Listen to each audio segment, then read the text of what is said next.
All right. Amy embraces awkward sincerity. She gets tears in her eyes too often. A favorite childhood memory of hers comes from her dad saying, "Only lions like martyrs." So she's a little scary too. Give it up for Amy.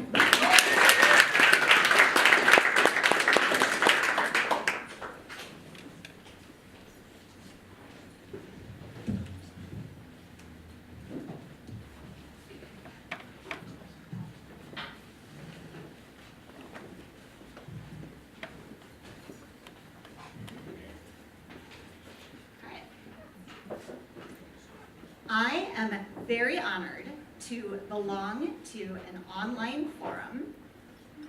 There we go. There we go.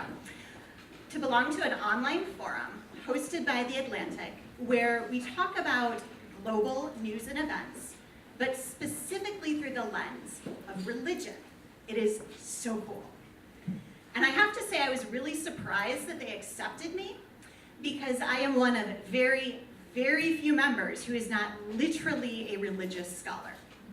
In fact, while I felt like my views should be represented, at the time I joined, I wasn't quite sure how to express what my views were.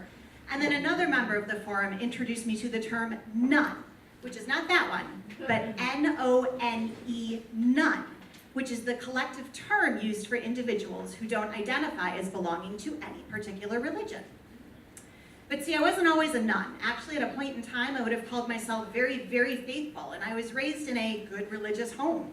But I found that over time, some of my acts of faith were done more out of inertia and acceptance than out of a core belief. What I'd say I believe now is just that we should be respectful to each other, and I try to do that. But it gives me pause when I see things such as recently as 2016, there was a study that said that atheists, or non-believers, are the most disliked religious minority in the United States. And I really think we need to do better. I mean, there really shouldn't be any most disliked religious minority or non-religious minority anywhere.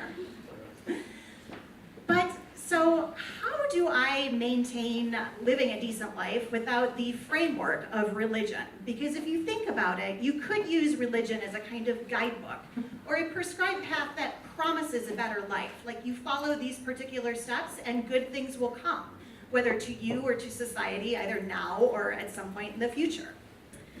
See, many faiths have a core belief that in Christianity is called the Golden Rule, which basically just says treat others the way you yourself want to be treated.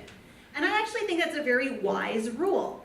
But I think sometimes people can get a little bit lazy about when and how we apply it.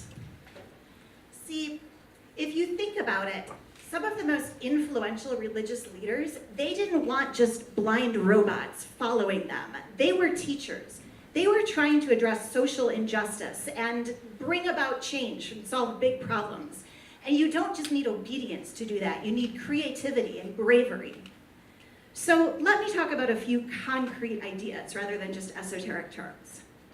So the first one I want to talk about is the one I'm most excited about, and I try to do this every day. Amplify positive news, but don't take the easy way out. Look really hard for real, true stories about individuals doing wonderful things and then share them. Share them as loudly as you can. Not only does it make you feel better, but you're learning, and you might brighten someone else's day, and you are giving somebody else very good due recognition. I think it also helps make the world a little bit smaller and foster a sense of community, particularly if you're focusing on those stories maybe not everyone would see. So that's one idea. The second is to try to push your boundaries. That's where real learning and growth occurs. And here you have almost limitless potential for the things you can do. You can travel. You could learn a new skill or take a class or give an Ignite talk. Any of these things lift you outside of your comfort zone, help you stand in somebody else's shoes, and really foster understanding. The final one that I would like to talk about is using creativity and recognizing that I think we should all be on a journey to mend the broken things around us. But so what do I mean when I say that? I'm going to give you a really specific example, and I'd love for this to come up with additional ideas in your own mind. So in early 2017, the Dairy Queen in my town had to close because the owner said some absolutely horrible, reprehensible comments. This was national news. Dairy Queen broke the franchise and had to shut his business, and I think that was the correct outcome. But it doesn't address the core problem, and the core problem is that he felt comfortable saying those things in the first place. How do we fix that? I don't magically have the answer, but let me tell you what I did, and if you want to giggle at me, that's totally fine. But I bought an inspirational card that probably looks something like that, and I sent it to him. And I wrote a short note just saying, I hope you have an opportunity to learn.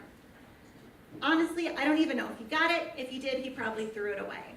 But I think if we take those chances, if we come from a pure, awkward place maybe, of creativity, but trying to make the world a better place, we'll have good results. And look, I'm not a religious leader, but there's 3 ideas right there. Thank you.